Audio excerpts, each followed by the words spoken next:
नमस्कार, मैं हूं अंकुर। आप देख रहे हैं सत्य हिंदी। एक नजर अब तक की सुर्खियों पर।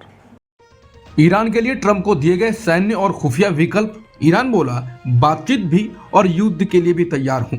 अमेरिका ने अपने लोगों को ईरान छोड़ने को कहा। ईरान में 646 मौतों का दावा। बीबीसी ने सूत्रों के हवाले से कहा है कि अमेरिका के राष्ट्रपति ट्रंप को कई तरह के खुफिया और मिलिट्री तरीकों की जानकारी दी गई है, जिसका इस्तेमाल ईरान में किया जा सकता है। ये जानकारी अमेरिकी रक्षा विभाग के 2 अधिकारियों ने बीबीसी के अमेरिका पार्टनर सीबीएस न्यूज को दी है। सूत्रों ने कहा कि ईरान में संभावित अमेरिकी हस्तक्षेप के लिए लंबी दूरी का मिसाइल हमला एक विकल्प बना हुआ है, लेकिन अधिकारियों ने साइबर ऑपरेशन और मनोवैज्ञानिक अभियान का विकल्प भी पेश किया।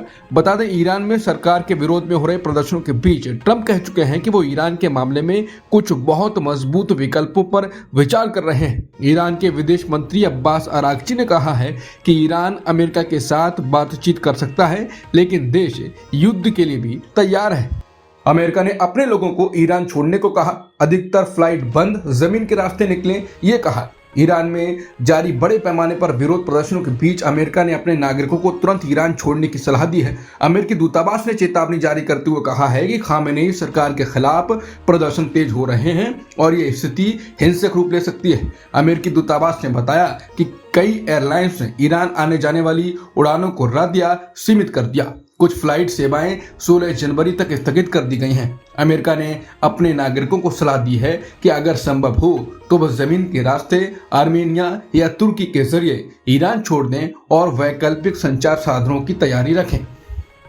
ईरान से व्यापार पर 25% टैरिफ, भारत की बड़ी चिंता। चाबहार से बासमती तक भारत पर असर। ट्रंप ने ईरान से व्यापार करने वाले देशों पर 25% टैरिफ लगाने की बात कह दी है, जिसके बाद सवाल उठ रहा है कि भारत पर इसका क्या असर पड़ेगा। भारत पहले से ही 50% टैरिफ झेल रहा है। अब ईरान से व्यापार जारी रखने पर भारत पर 25% और टैक्स का खतरा पैदा हो गया है। भारत और ईरान के बीच व्यापार काफी अहम है। भारत ईरान को बासमती चावल, चाय, चीनी दवाइयां, फाइबर, इलेक्ट्रॉनिक सामान निर्यात करता है। ईरान भारत को ड्राई फ्रूट्स, केमिकल्स और कांच के उत्पाद भेजता है। ईरान हर साल भारत से करीब 12 लाख टन बासमती चावल खरीदता है, जिसकी कीमत लगभग 12,000 करोड़ है। भारत के लिए ईरान का चाबहार बंदरगाह रणनीतिक रूप से बहुत महत्वपूर्ण है। अगर अमेरिकी छूट खत्म हुई तो इस परियोजना से जुड़े भारतीय संस्थानों पर भी अमेरिकी प्रतिबंध लग सकते हैं, जिससे भारत की अफगानिस्तान और मध्य एशिया नीति प्रभावित होगी। ईरान अशांति से भारत का चावल कारोबार प्रभावित, भुगतान अटका, बासमती बाजार में गिरावट। ईरान में जारी राजनीतिक अशांति का असर अब भारत के बासमती चावल कारोबार पर दिखने लगा है। भारतीय निर्यातकों को ईरान से भुगतान मिलने में देरी हो रही है, जिससे घरेलू बाजार में बासमती के दाम तेजी से गिर रहे हैं। इंडियन राइस एक्सपोर्टर्स फेडरेशन ने निर्यातकों को ईरान से जुड़े सौदों में जोखिम का आकलन करने और सुरक्षित भुगतान व्यवस्था अपनाने की सलाह दी है। सरकारी आंकड़ों के मुताबिक अप्रैल से नवंबर 2025-26 के बीच भारत ने ईरान को लगभग 5.99 लाख टन बासमती चावल का निर्यात किया, जिसकी कीमत करीब 468.10 मिलियन डॉलर रही। चीन ने जम्मू कश्मीर की शख्सगाम वैली को अपना बताया। चीन यहां से सीपैक के तहत सड़क बना रहा है। चीन ने जम्मू कश्मीर के शख्सगाम घाटी इलाके को अपना हिस्सा बताया है। चीन यहां से सीपैक यानी चीन पाकिस्तान आर्थिक गलियारे के तहत पाकिस्तान तक सड़क बना रहा है। भारत ने इस पर कड़ा विरोध जताया है और इसे गैर कानूनी कब्जा बताया। भारत का कहना है कि इस इलाके में किसी भी विदेशी निर्माण को वो अवैध मानता है। चीन के विदेश मंत्रालय की प्रवक्ता माओ निंग ने 12 जनवरी 2026 को कहा कि शख्सगाम घाटी चीन का हिस्सा है और अपने क्षेत्र में ढांचा बनाना उसका अधिकार है। उन्होंने कहा कि 1960 के दशक में चीन और पाकिस्तान के बीच सीमा समझौता हुआ था और दोनों देशों ने मिलकर सीमा तय की थी। चीन ने दोहराया कि जम्मू कश्मीर पर उसका रुख पहले जैसा ही है।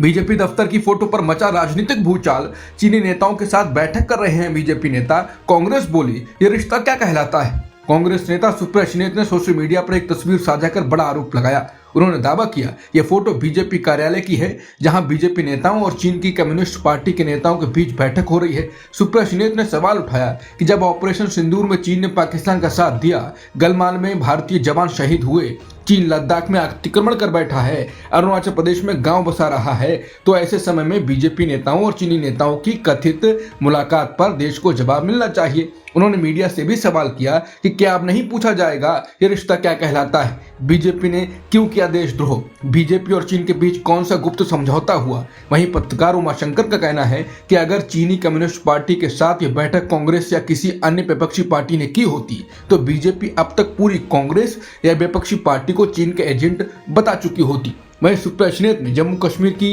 शख्सगाम वैली पर चीन की हमाकत को भी जोड़ा है और कहा कि पिछले कई दिनों से सीपैक के नाम पर चीन यहां कंस्ट्रक्शन कर रहा है और लद्दाख के बाद अब चीन यहां तक कैसे घुस गया।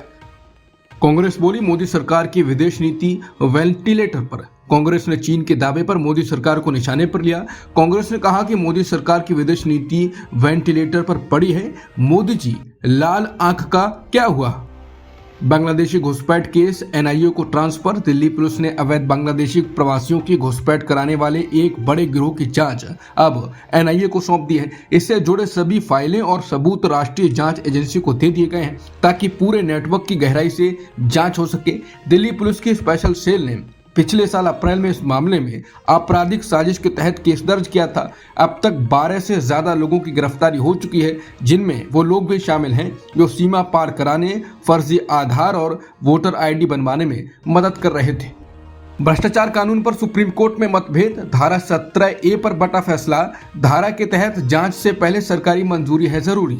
सुप्रीम कोर्ट ने 2018 में भ्रष्टाचार विरोधी कानून में जोड़ी गई धारा 17A की वैधता पर बटा हुआ फैसला सुनाया है। यह धारा किसी सरकारी अधिकारी के खिलाफ भ्रष्टाचार की जांच शुरू करने से पहले सरकारी अनुमति लेना अनिवार्य बनाती है। जस्टिस BV नागरत्ना ने इस धारा को असंवैधानिक बताते हुए कहा कि भ्रष्टाचारियों को बचाती है और जांच को रोकती है। वहीं जस्टिस KB विश्वनाथन ने इसे संवैधानिक बताया और कहा कि ईमानदार अधिकारियों की सुरक्षा जरूरी है। अब ये मामला मुख्य न्यायाधीश सूर्यकांत के पास भेजा गया है, जो इस पर अंतिम फैसला देने के लिए बड़ी पीठ बनाएंगे। यह फैसला CPIL नाम की संस्था की याचिका पर आया है।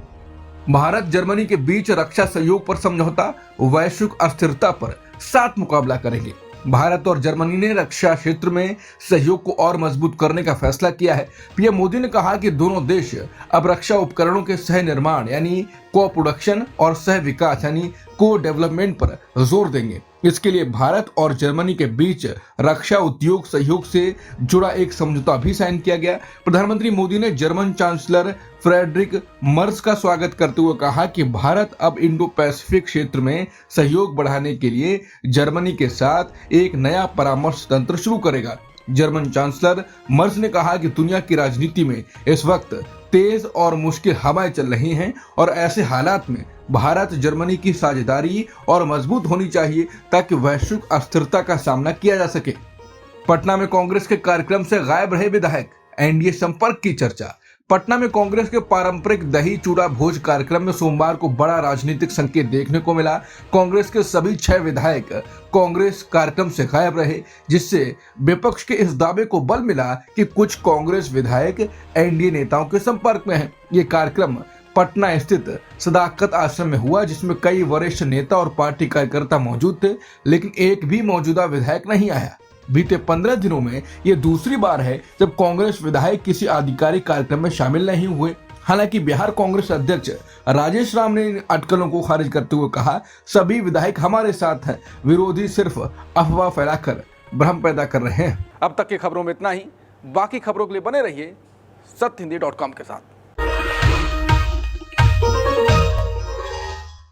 Copyright disclaimer under Section 107 of the Copyright Act 1976. Allowance is made for fair use for purposes such as criticism, comment, news reporting, scholarship, and research. Fair use is a use permitted by copyright statute that might otherwise be infringing.